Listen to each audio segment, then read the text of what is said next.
Hello, my name is Avery Davis Lamb, and I'm a co-executive director of Creation Justice Ministries. Our mission at Creation Justice Ministries is to protect, restore, and rightly share God's creation. One of my favorite stories in the Bible is the story of the Genesis 2 creation story. So it's not the one with the 7 days, but it's the one that comes in the chapter right after that, which is actually the older of the two, and I think it tells us something about who we are as humans and how we're supposed to relate to God's creation. So in that story, you may recall in the beginning, God kneels down into the dirt, scoops up some of the soil, and breathes into that soil the breath of life. And that is how the first human, Adam, is created. The Hebrew is really beautiful here because Adam is created from the Adamah, the soil, the human created from the humus. What it tells us is that we are intricately and interdependently related with the soil from which we come. Later on in that story, God charges Adam with the role of taking care of the creation, with tilling and keeping the garden, which we know from the Hebrew translations actually means serving and preserving, protecting it so that it continued to sustain us for years and years and years. That's what we're about with Creation Justice Ministry. Serving God's creation so that it continues to sustain us, sustain all of the creatures around us for years and years and years.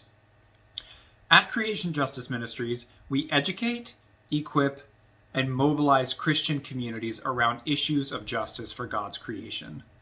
We work with Christian communities from individuals to congregations to the denominational level of all theological stripes, ranging from Baptists to mainline, Lutheran, Mennonite, Orthodox, you name it, and we work with those Christian communities.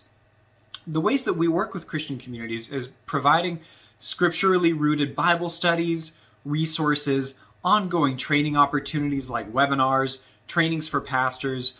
We want to engage with Christians so that they feel better about caring for God's creation and they feel like they know more about what's going on in our world and how they can care for it.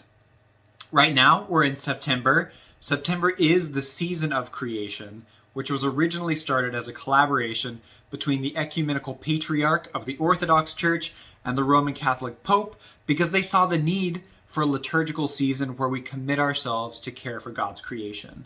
The season runs from September 1st to October 4th, which is the feast day of St. Francis. Throughout this season, what we're doing is we're providing weekly theological reflections around the theme of sacred lands and sacred waters.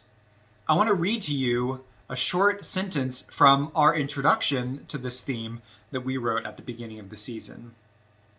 To say the world is sacred is to recognize that the lands and waters of the world are valued on their own accord, not merely because of what can be extracted, produced, or experienced on them. They are sacred because they are created by the love of God and perpetually sustained by Christ. And we read that in Colossians 1:17, that Christ is perpetually sustaining all of creation, which Christ was also a part of creating. That's what we're about at Creation Justice Ministries, protecting, restoring, and rightly sharing this good, beautiful creation that we get to experience every day of our lives. You can find Creation Justice Ministries online at creationjustice.org. You can find our archive of all of our resources at creationjustice.org/resources. And you can also follow us at Creation Justice on Instagram, Twitter, LinkedIn, and Facebook. Thank you, God bless you, and may you be a caretaker of God's creation.